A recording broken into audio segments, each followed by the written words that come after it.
Hey Kelsey, I'm so sorry. I'm just now getting a chance to create a video for you. It's been kind of a crazy couple weeks.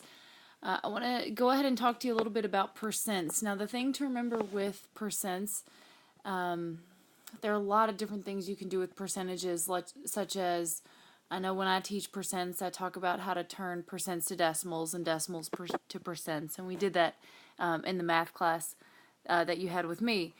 The thing that you're seeing, I think you're going to probably see a lot of on the TEAS test, is how to solve percents when you're, try to solve for missing components in a percent. What I mean by that, you can use proportions to solve questions such as, if I have, what is 14% of 80, for instance?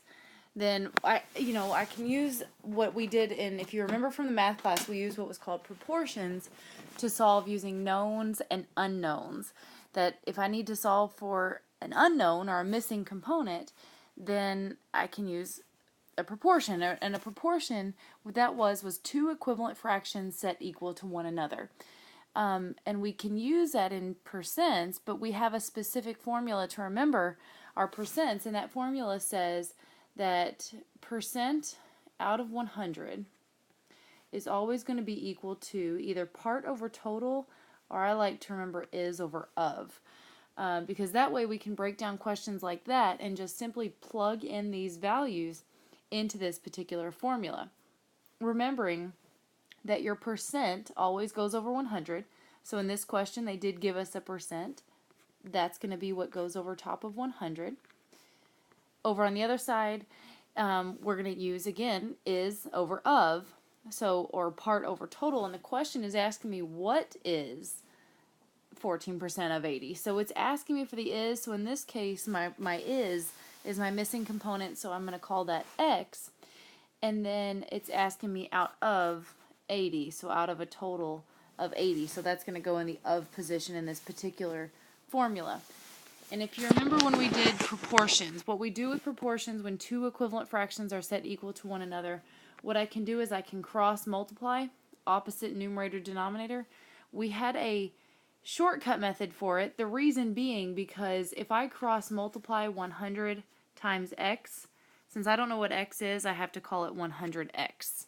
Again, or 100 times x. I don't know what it is.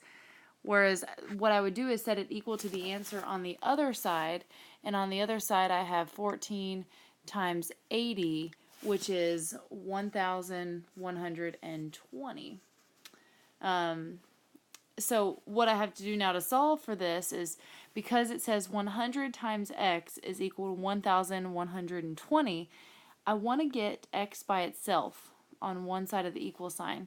So what I need to do anytime in pre-algebra when we're trying to get rid of some number on a variable, so in our case on the x, I have to do the opposite of what's being done to that variable. Right now, x is being multiplied by 100, so the opposite of that would be to divide by 100. So that's what we're going to do, is we're going to take that and we're going to divide by 100 on that side. And I keep writing my ones strange, sorry. But it's because I'm using my fat finger here. But what happens is when I take 100 divided by 100, that gives me 1.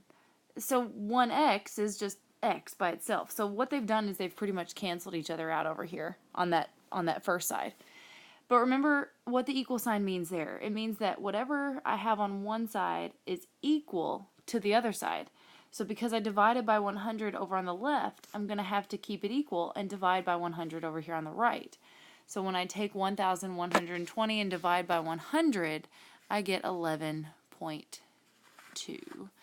So that's what's happened. So that shows me that 14% of 80 is 11.2.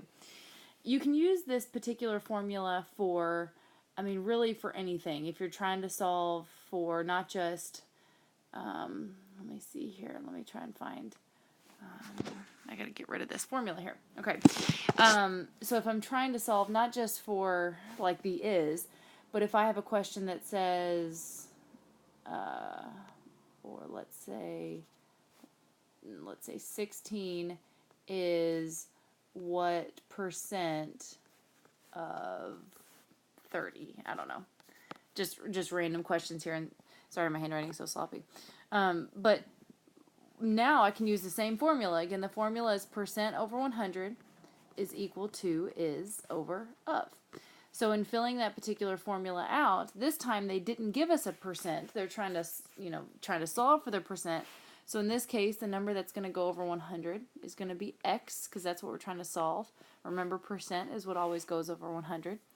Over on the other side, they told us that the 16 is, so that goes in the is position, of 30, so that goes in the of position. So what I had done on the previous question is I had showed you kind of the long way for solving for x, but I believe I showed you guys this in the math class, that what we do is a shortcut. Instead of having to multiply by x, instead eliminate that and multiply the opposite side of that x. So multiply in this particular case, I'm going to multiply 100 times 16 first to get 1600. And then what I do is I take that answer and just divide by the number I have left over, which in this particular case is the 30. Because that's what we ended up doing in the previous question. Anytime we have a proportion, that's what's going to happen every single time, is I'm always going to end up taking that, that product, that multiplication of that opposite side, and dividing it by the last number. We technically did that in the last problem, but we did the long way. So as long as you remember, cross multiply opposite of the x first, and then divide by the last number. So I'm going to end up taking 1600, dividing it by 30. 1600 dividing it by 30 gives me 53.3, or 53.3 repeating. So in that case, 16 out of 30 is about 53.3%, which makes sense since we know 15 out of 30 would be half, which would be 50%. So one number more would be about, a little bit more than 50%. So it'd be 15.3%. And like I said, in any case, just giving you different examples. If I had, if I had the question, let's say, I don't know, 37 is 40% of what? Okay, so in this case, we're solving for something completely different. Remember the formula, percent over 100 is equal to is over of. So again, what they've given me here is they have given me a percent, so I know that's going to be what goes over top of 100. Percent always goes over 100. Over on the other side, it says 37 is, so that goes over top on the other side. That's what goes in the is position. And then the question here says of what? So it tells me that they're looking for the of in this case, so there's where my variable is going to go. Shortcut method is to go ahead and cross multiply the side opposite of my x. 37 times 100 is 3700. I end up just dividing it by the last number, which is 40. So when I take, so I'm going to divide it by 40.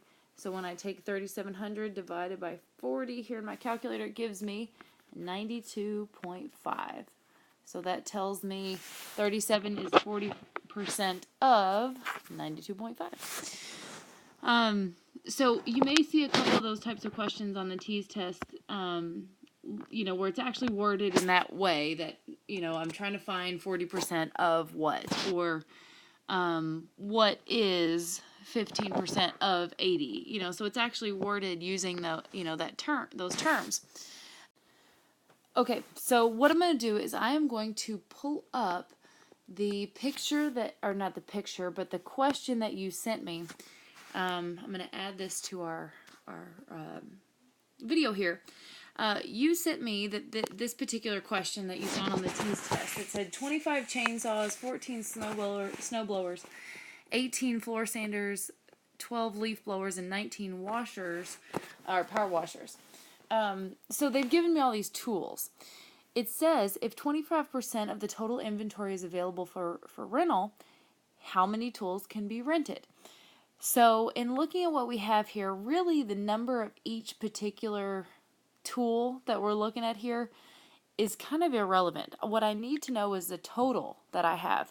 If I have 25 chainsaws plus 14 snow blowers plus 18 floor sanders plus 12 leaf blowers plus 19 power washers, that gives me a total of 88 tools in this particular question. So think about what we just went over, and that is over of equals percent over 100. And writing that down, I'll just go ahead and just remind us that, or, I say is over of equals percent over 100. I know all the examples that we were looking at so far, we looked at percent over 100 is equal to is over of, but in proportions, it doesn't matter what goes on what side. So, this is pretty much the exact same premise, except it's just worded a little bit differently. If just remembering this particular and filling out this particular formula for this proportion, what they're saying is I'm looking for 25% of the total inventory. The total, which we now know is 88 tools. So this is just another way of saying what is 25% of our 88 tools. So that's what's going to have to happen on the TEAS test, is sometimes they give you these types of questions and we have to kind of think of another way of wording this, this long word problem here that they've thrown us off by giving us all these different tools. But we have to think of another way that maybe this question can be worded. So again, now that I know that that's all they're really looking for is, well, what's 25% of 88? We can fill out our formula here. That I'm looking for x out of 88 and 25 over 100. That's the same thing as saying 20, again, in filling out our proportion, this is going to tell me what 25% of 88 power tools is. So I cross multiply opposite of the x, 88. 88 times 25 gives me 2,200. And then when I take that number and divide by 100, that's going to give me 22. So that means that 22 power tools can be rented if I need 25%. I hope that helps on questions like this. Please, please, please feel free to send me any other specific questions. I promise I'll get it back to you a lot faster. This doesn't take me very long at all to just kind of pull up the question that you sent me and then explain it to you. So please let me know. I know you've got a couple more days before you can take the TEAS test again. But I'll make sure that I answer any questions that you have. I hope this helps. Let me know.